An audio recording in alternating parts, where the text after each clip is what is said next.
Eles têm me perguntado muito, tá? Como se preparar para a entrevista, como vocês preparam, o que vocês avaliam, o que é visto. Então, conta, antes da gente falar de comunidades para a gente, como é visto esse mundo de entrevista, como que é para as pessoas, porque também é uma dúvida muito grande e eu recebi bastante essa mensagem ontem do pessoal querendo saber, tá? Vamos lá, né? Acho que quando a gente fala de entrevistas, né, Cá, existem vários tipos de entrevistas. Tanto num nível mais macro, do tipo entrevista de fit cultural, entrevista técnica, entrevista final, que é mais ou menos o nosso processo aqui da ZUP. Mas quando a gente olha para essa entrevista que a gente ouve no mercado como entrevista com o RH, existe um mundo à parte de entrevistas que possam ser feitas, né? Então, falando um pouco sobre o nosso modelo de trabalho aqui da ZUP, a gente trabalha muito com a ideia de entrevista por competências. E aí, o que seria uma entrevista por competências? São competências que não necessariamente sejam técnicas, né? Até porque a gente já tem uma avaliação aprofundada numa segunda etapa do processo seletivo que olha para a questão técnica. Então, quando a gente fala de uma entrevista por competências, basicamente o que a gente busca analisar é se a pessoa possui ou não determinada competência e se ela vai conseguir aplicar os conhecimentos dela naquela competência no nosso dia a dia. Então, eu vou dar um exemplo aqui, né? Uma competência que hoje está muito em alta no mercado para qualquer área é a capacidade de aprendizado de novos temas. Então, legal. Como que eu descubro, né, se uma pessoa está ou não engajada em aprender novos temas? Eu não vou chegar e falar, você gosta de estudar? É porque aí eu vou estar enviesando a resposta. Então, a gente busca trazer perguntas com base até vou abrir um pouco o outro lado da moeda para a galera que está aí, né? Tem uma teoria que é a CAR, que é contexto, ação e resultado. Então, a gente busca entender um contexto onde a pessoa eventualmente precisava aprender algo, qual foi a ação que ela tomou para aprender algo e qual foi o resultado obtido daquilo. Quando a gente consegue juntar essa sopa de letrinhas, a gente consegue ter uma visão mais clara de competências. E aí queria que as meninas contassem um pouco também sobre outros tipos de avaliação por competências, perguntas situacionais e como que elas também fazem no dia a dia para pegar ali alguns pontos, porque cada posição tem as suas peculiaridades, né? Então, um dev Java numa frente de negócios precisa ter um tipo de competências, numa outra ele precisa ter outro tipo de competências, muitas vezes até técnicas, tá? Até às vezes a parte técnica varia. Então, acho que vale trazer aí Tabata, Verô, para a discussão, para enriquecer ainda mais. Bacana. Gostei muito que você trouxe, Aima, situações. Eu gosto muito e curto muito trazer situações, né? Eu brinco muito que são situações hipotéticas, mas na real não é, né? São situações ali que realmente acontecem no dia a dia. Hoje a gente tem um pilar, né, que rege a nossa cultura, que é o resolva o problema certo. E eu sempre trago uma pergunta ali situacional para eles, que é, poxa, o cliente sempre, para ele, sempre tudo é muito urgente, né? Tudo é para ontem. Como que você vai elencar essas prioridades, né? Como você desce isso para o teu time também? Eu acho que é muito, dá para a gente sentir se a pessoa simplesmente escuta o que o cliente está pedindo ou se ele consegue ser consultivo, né? Ao ponto de falar, olha, faz mais sentido você ir por esse caminho, ou de repente trazer o time para essa discussão também. Então, como ele é até na liderança ali meio que indireta, né? Trazendo o time para um senso de pertencimento, porque eu olho muito hoje para os nossos profissionais como um profissional que sai do simplesmente executor para um profissional que ele se torna realmente dono do negócio, ele está preocupado em entregar mais valor para o cliente final, né? Então, se ele não tem esse senso de pertencimento, dificilmente ele vai conseguir pensar nesse vou entregar mais valor, né? As minhas perguntas são sempre muito situacionais. Eu curto muito esse modelo. Eu acho que é o que mais gera uma eficiência ali na entrevista. Além de você conhecer o profissional mais a fundo no dia a dia real dele, né?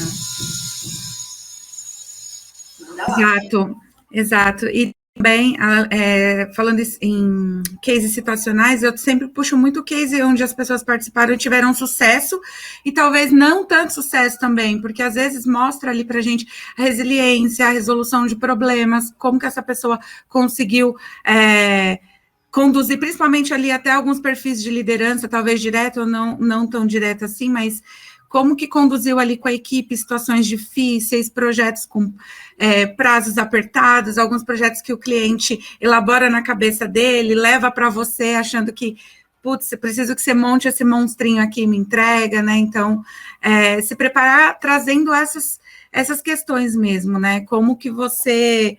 cases que vocês for muito bem, mas às vezes não muito bem também, porque tem candidato que só trazem as coisas brilhantes, aquilo que deu muito certo, mas é legal também trazer, poxa, Verônica, teve uma situação que não foi muito certa, mas e aí, o que você tirou de aprendizado dessa situação que foi ali atípica, que teve uma dificuldade, como é que você conduziu com o time? Então, esses cases também de coisas não muito, que não deram muito certo no final e que tiveram contratempos também são muito enriquecedoras no dia a dia, então é uma dica boa também.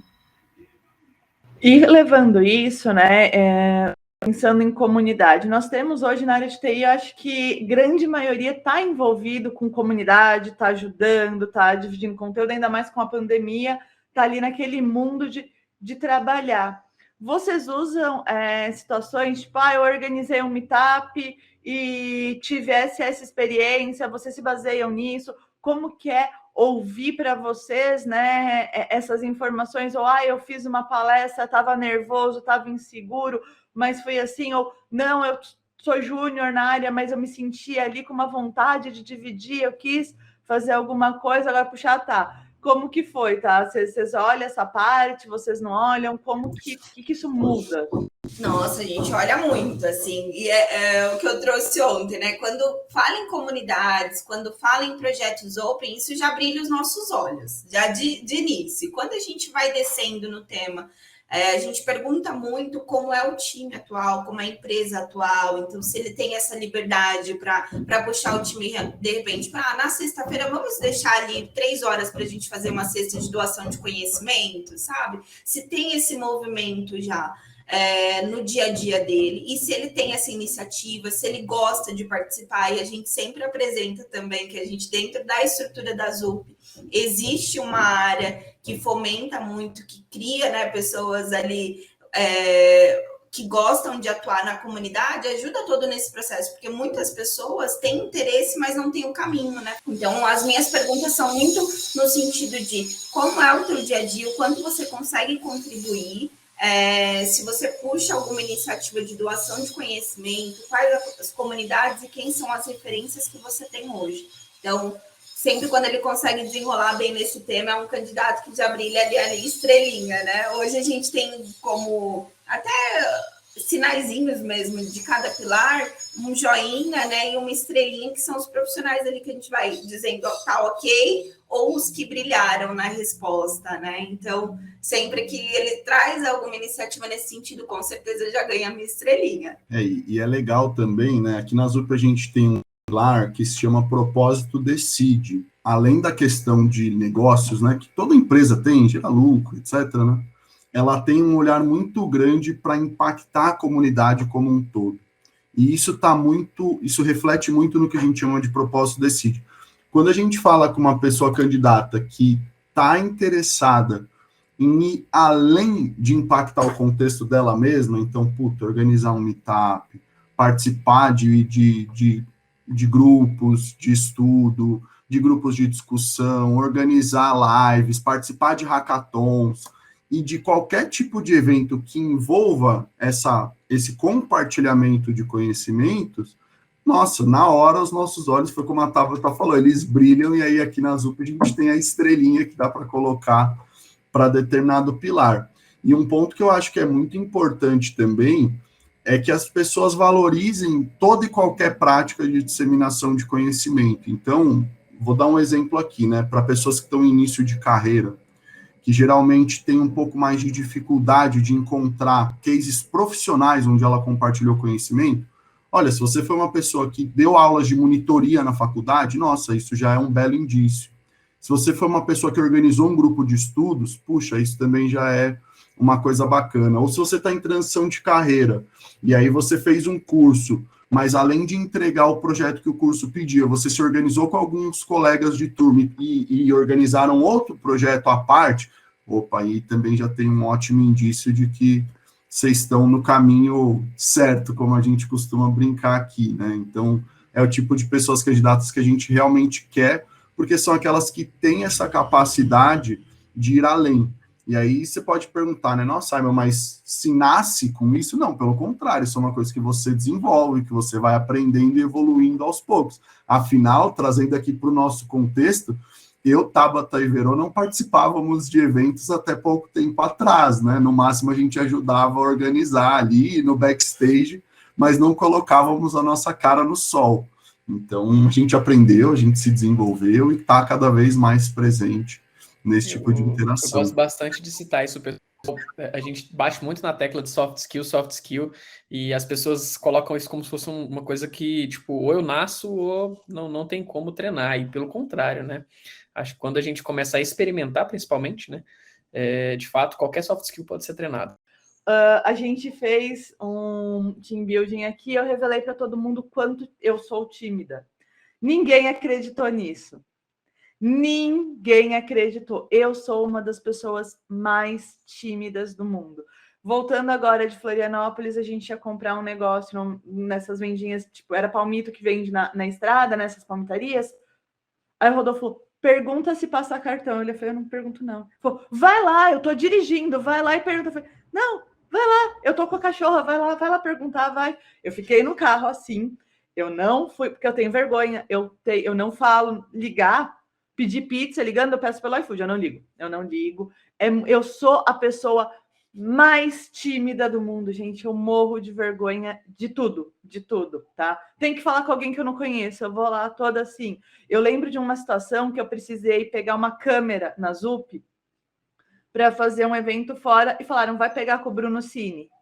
Eu olhei para um menino que trabalhava comigo e falei, vem comigo, vamos lá para eu não ir sozinha. Ele falou, o quê? Eu falei, não, vamos lá junto. Não, eu não quero ir lá sozinha. Fiz ele comigo para eu falar. O Bruno Cini, que é o tipo, para ir pedir um negócio. Então, eu sou uma pessoa tímida. Só que vocês estão acostumados a me ver aqui, falando, palestrando, tudo isso. É skill que eu trabalho para ter uma desenvoltura. Não quer dizer que, tipo, é aquele negócio que é totalmente normal. As pessoas, elas têm, né, essas skills que a gente vem trabalhando. Eu lembro que eu conheci a Carol na ZUP, a gente não tinha, assim, zero contato, mas foi uma pesquisa que, não lembro, alguma estrutura estava fazendo uma pesquisa de investimentos ainda, e entra eu, Verônica, Neia, tudo na sala, para falar de investimentos. Olhei para a Carol toda desenvolta, comentando, jamais também que eu ia imaginar que era tímida. Verdade.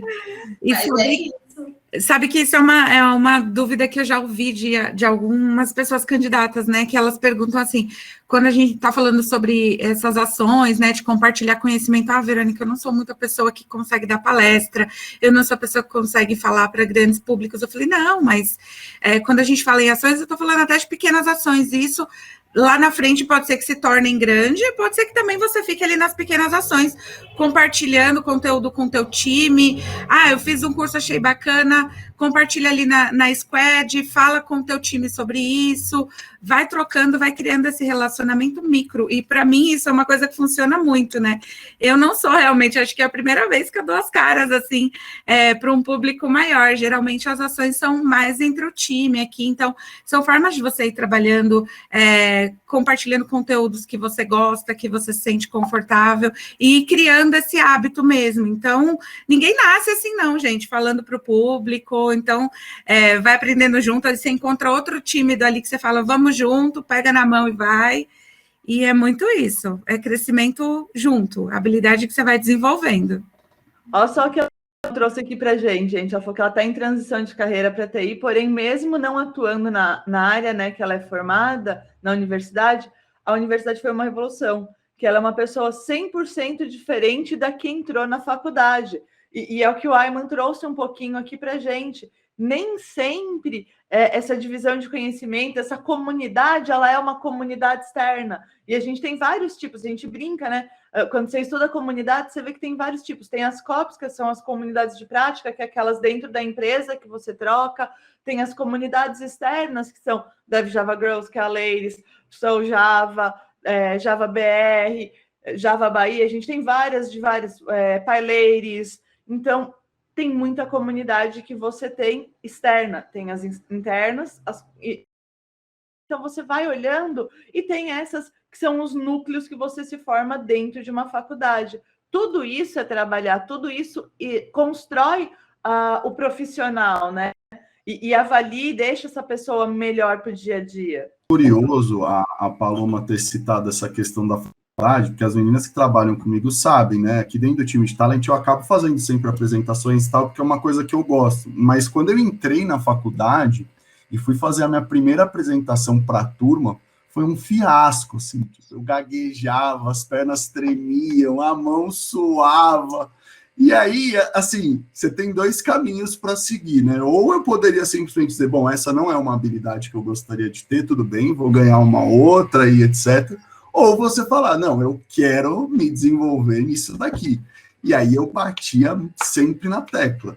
Quando eu cheguei no final da faculdade, aí a coisa se invertia. As pessoas queriam que eu apresentasse, porque eu apresentava bem e tudo mais. Então eu consegui ter essa curva de aprendizado mesmo com um início catastrófico. Assim, minha primeira apresentação, eu tenho arrepios até hoje de pensar nela, né? Então, com o tempo a gente consegue se desenvolver. Basta você, de fato, ir e não ter medo de se expor, de tentar, de fazer acontecer mesmo. Primeiro TDC que a gente participou, nossa, era um nervoso e a gente não sabia exatamente o que fazer. E era apresentação junto com fala, não era só uma roda de bate-papo. E foi o nervoso, da dor de barriga, tudo junto, né? E a Ká falou, não, vocês podem falar, olha, gente, é minha primeira vez aqui, não tem problema. Então, acho que a transparência é o melhor caminho, né? E nasce aquela empatia. Poxa, eu também uma vez estive no mesmo lugar que elas, né? Começando. Então, não tem problema você ser transparente, abrir o coração mesmo ali naqueles primeiros momentos, porque as pessoas vão entender, vão ali compreender principalmente aquele primeiro momento e captar a real mensagem que você está querendo passar, né? Então, é uma etapa mesmo da nossa vida e aos pouquinhos a gente vai vencendo. O que mudou do passado que a gente olhava, que a gente não via tanto, né? Nessa figura da tecnologia de se relacionar. E hoje em dia a gente olha para o Dev falando, palestrando e mudando e estando na comunidade. Cá, principalmente por eu ter aí uma experiência mais antiguinha, né, com as pessoas, né, já estou nessa área de tecnologia há um tempinho, eu vejo muito essa evolução, né, porque antes, eu lembro lá nas minhas primeiras experiências, quando a gente falava em entrevistar um Dev, né, puxar um desenvolvedor para um papo, já vinha muito com isso, mas não pensa que é um dev que é aquele cara que para trabalhar ele vai ser muito bom tecnicamente, mas é aquele cara que precisa estar ali no canto dele, com o fone, não foca muito no relacionamento. Um bom dev é esse cara ali que talvez ele não vá mesmo compartilhar muito, ele precisa da casinha dele e tudo mais, e eu acho que a evolução da tecnologia, a evolução das comunidades, a participação, eu acho que principalmente online, né? O online, ele tem as suas barreiras, né? Ele tem as suas dificuldades, mas ele também dá um certo conforto, acho que principalmente para quem tem mais dificuldade de estar ali olhando talvez uma plateia, mas ali as comunidades onde as pessoas estão ali por trás de uma tela falando, apresentando, dando possibilidades, né?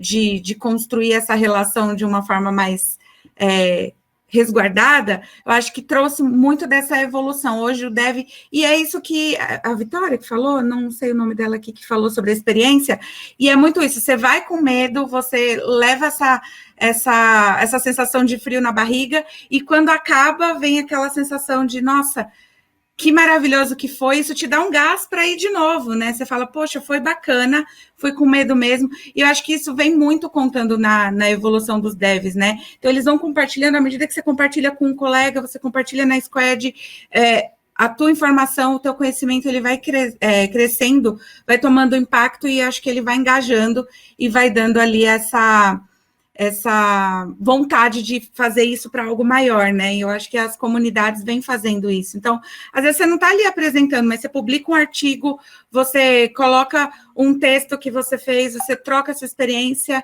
Talvez essas pessoas não conseguiriam estar aqui falando, né? O que estão jogando no chat, falando aqui abertamente, mas no chat elas conseguem contar as experiências e vão se transformando cada dia. Então, eu acredito que é trabalhar ali cada um na sua limitação, mas essa sensação de acolhimento, de você ter empatia, de você receber a insegurança do outro de uma forma bacana, dar esse gás para as pessoas conseguirem ali tentar de novo, passar menos vergonha, como a Ayman falou, né?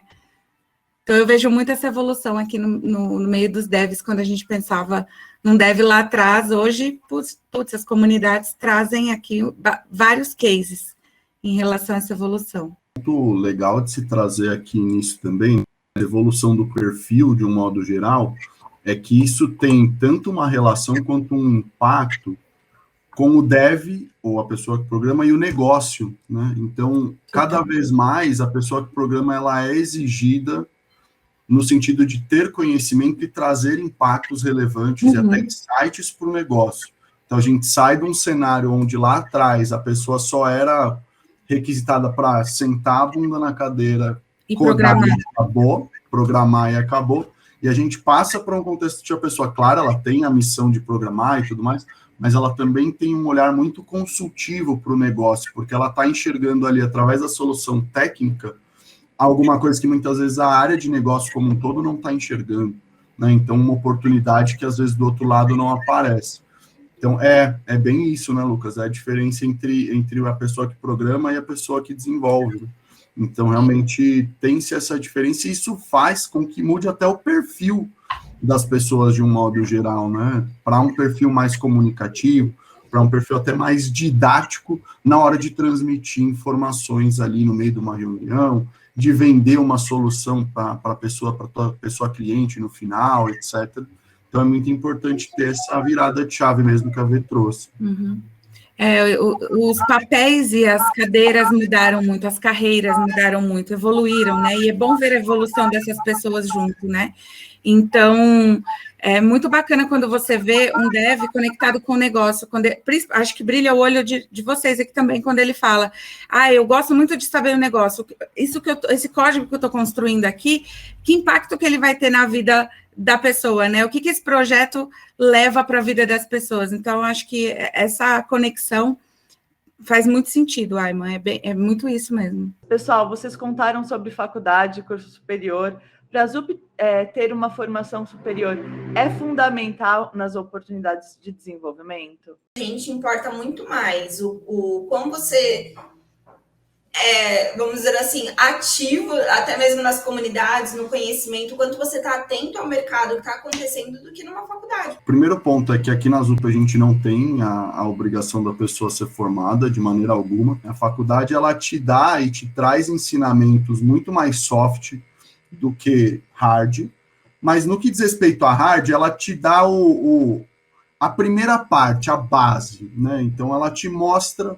o que você pode escolher dentro de um campo gigantesco. Olha, no seu campo de atuação, você tem tudo isso aqui. E aí, cabe a cada pessoa ir direcionando e aprofundando as coisas que ela quer aprender ao longo da carreira. Para que aí, a hora que ela chegar no mundo real, sair da faculdade, ou ao longo mesmo da faculdade, ela se formar e ter um trampo, ou mesmo quem não se forma, ter um trampo, a pessoa vai precisar ter essa habilidade de buscar conhecimentos por conta própria, né? E aí, eu particularmente antes tinha um pouco de receio, falava, mas eu vou buscar conhecimento por conta própria, né? Eu não sou uma pessoa que gosta de fazer coisas sozinho. E aí que tá, você não precisa fazer nada por conta própria individualmente. Aprender por conta própria quer dizer participar de fóruns, quer dizer entrar em discussões, eventos. Esse evento que a gente está aqui hoje, o TDC, né, tem várias trilhas de conteúdo técnico excelentes para vocês aprenderem sobre conteúdos. Buscar coisas na internet, vídeos do YouTube, pequenos cursos da Udemy, Alura e etc.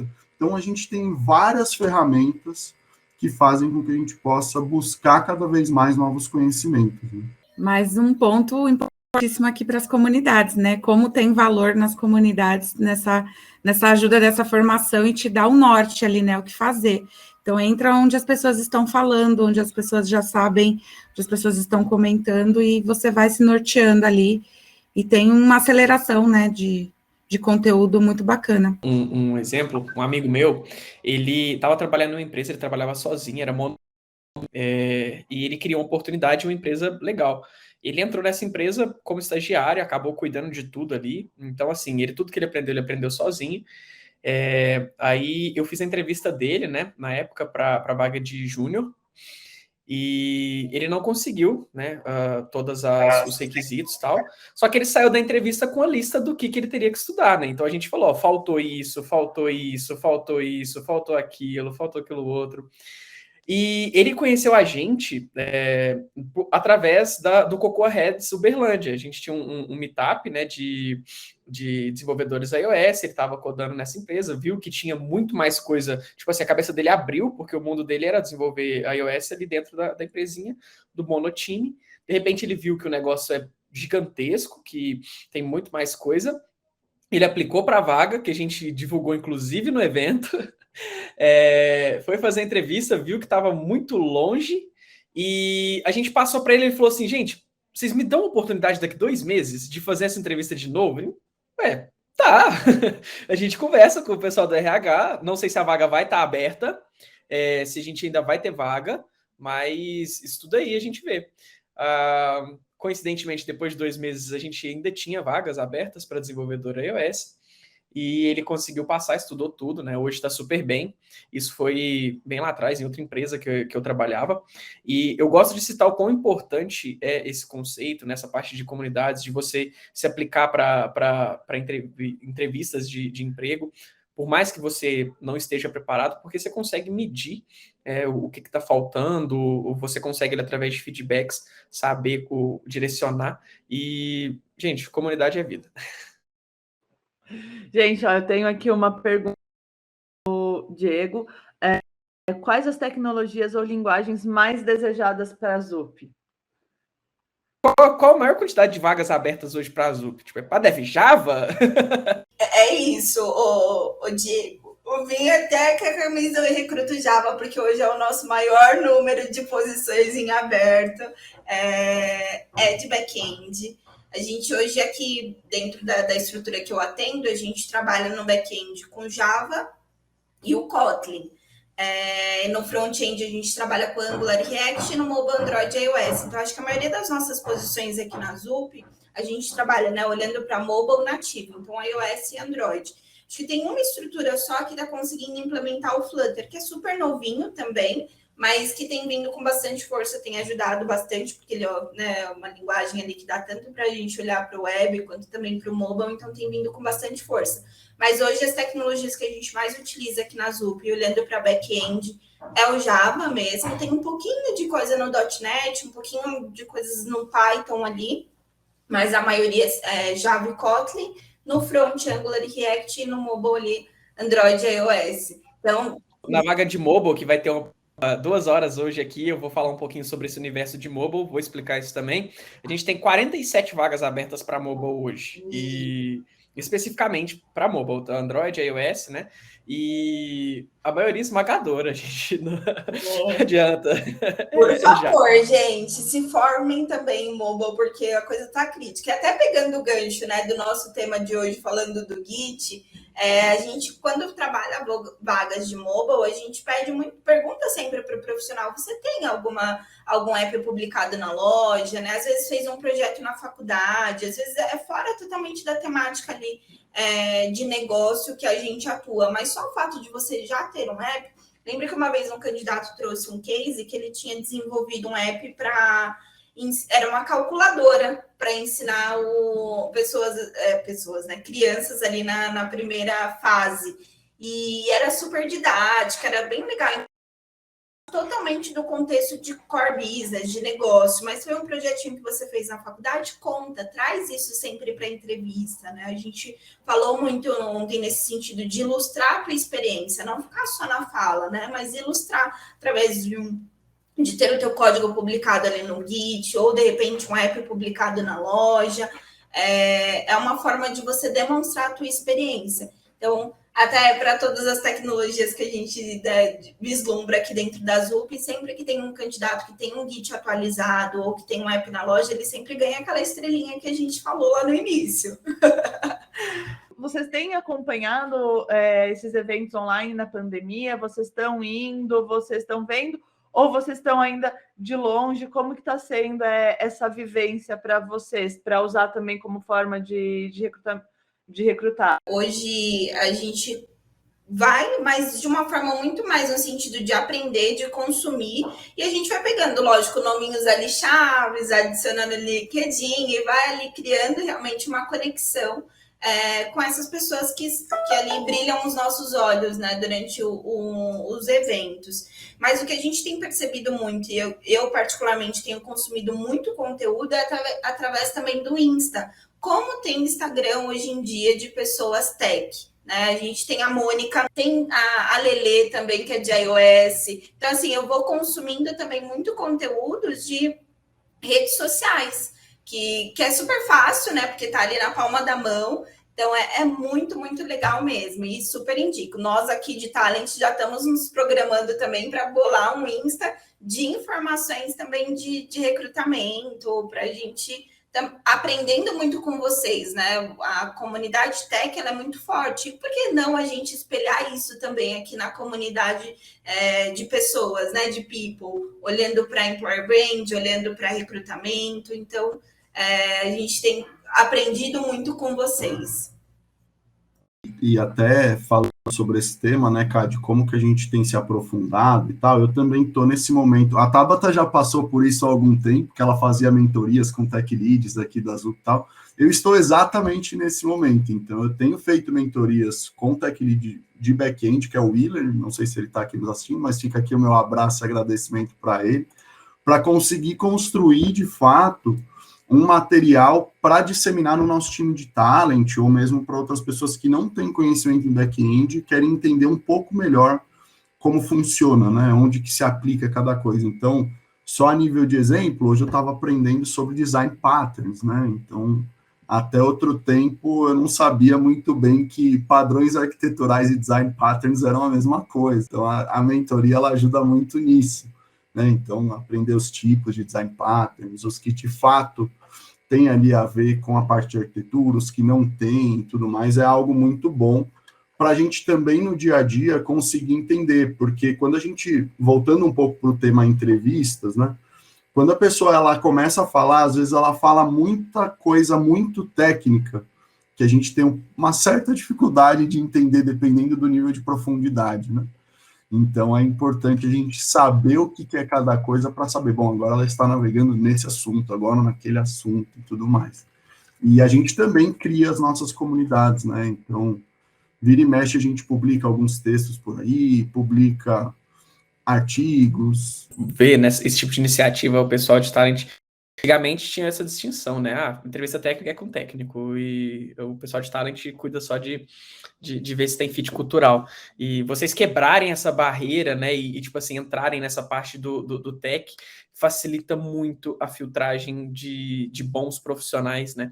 Porque vocês tendo esse conhecimento, pelo menos, não necessariamente precisa saber fazer, né? Mas vocês entendendo contextos e escopos, de fato, facilita muito o trabalho de vocês e deixa vocês muito mais afiados, né? Para poder achar as agulhas ali dentro do aparelho. Parabéns por isso. Vocês avaliam GitHub? Hoje, a gente não consegue avaliar tecnicamente o Git, mas a gente vê se é um Git completinho, se tem bastante coisa ou não.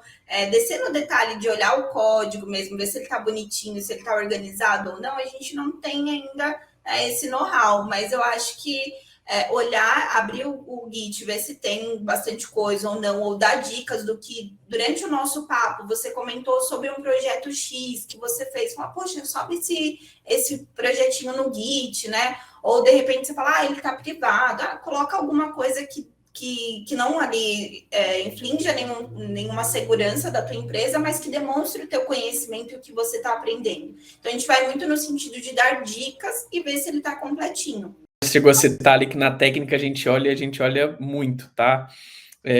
Principalmente eu gosto de olhar antes para saber o quão eu devo apertar ou não na entrevista técnica. Então, tipo, na parte, né, de avaliação people ali, de fato, eles olham superficialmente, mas tenho certeza, o pessoal que vai fazer a avaliação de vocês vai entrar no código, vai achar as coisinhas feias que estão no código de vocês para poder conversar, né, e de fato ali poder saber, principalmente quando a gente está falando de posições maiores, posição de sênior, posição de tech lead, posição de especialista, a gente avalia e olha muito, tá, o GitHub. E um ponto que é interessante... Vai lá. Pode ir. Um ponto que é interessante que a gente trouxe ontem, né, gente, que é importante manter o seu código do início, tá? Não sei se era isso que o Ayman ia falar, mas é um ponto importante falar de novo. Por quê? Porque a gente consegue ver sua evolução. A gente consegue ver como que estava ali a tua estruturação depois que você foi pegando mais jeito, foi aprendendo como você estruturava, porque muitas vezes você não sabe fazer, mas você tem uma lógica boa que se mostrar um caminho, você vai aprender, vai fazer e vai conseguir chegar do outro lado. Pega aí, Ayman. Não, o que eu ia falar é que a gente acabou de sair das Olimpíadas. As Olimpíadas agora há pouco. E aí eu vi um meme que diz assim, bom, nas Olimpíadas todo mundo sabe tudo de todos os esportes. A analogia que eu queria fazer é a seguinte, nós de Talent conseguimos olhar um Git e dizer, bom, esse Git tá bem, tá mal, é bom, é ruim. Agora, entrar no detalhe do movimento, né, vamos pensar aqui na ginástica olímpica. Puxa, se a moça ou o moço vai dar uma falhada na hora de aterrissar, a gente consegue falar, ela não foi tão bem. Mas, assim, saber se ela fez o número de piruetas certo. Bom, aí é a especialista de comentarismo para ginástica olímpica que faz. Por isso que a gente tem as pessoas técnicas. A gente bate lá no Git. Bom, tá bacana esse Git, ok. Agora, quem vai entrar e ler o código não somos nós. A gente consegue ter uma visão mais ampla, né? E até trazendo um pouco disso, né, complementando do Git, para a gente deixar isso de forma bem robusta mesmo, compartilhem o Git de vocês sempre durante a entrevista. Hoje aqui a gente tem a etapa de fit cultural, a etapa técnica e às vezes quando é uma posição de sênior, de liderança, especialista, a gente puxa mais um papo com o head. E o quanto na entrevista técnica, às vezes você pode travar por nervosismo. E quanto o seu Git pode te ajudar nesse momento? Olha, né, eu não consegui desenvolver aqui a gente gosta muito de realizar live code. Então, no momento ali, pode ser que a pessoa trave, né? Olha, fiquei nervoso, não lembro, mas olha, tá aqui meu Git, dá uma olhadinha, acho que tem bastante coisa lá que eu já desenvolvi, vai te ajudar, né? Então, usa sempre ao teu favor, mostra a tua evolução, realmente crie coisas ali, mesmo que não for profissionais, crie projetinhos paralelos, eu brinco que é os laboratórios, né? Então, cria, compartilha, doa conhecimento, consome também de muita gente. Acho que ontem teve uma pessoa que falou, se eu fizer um fork é ruim? Não, utilize esse fork para simplesmente aprender, para evoluir. Usar as ferramentas que a gente tem hoje no mercado ao nosso favor, né? E de forma tão bacana que a gente tem hoje na comunidade, né?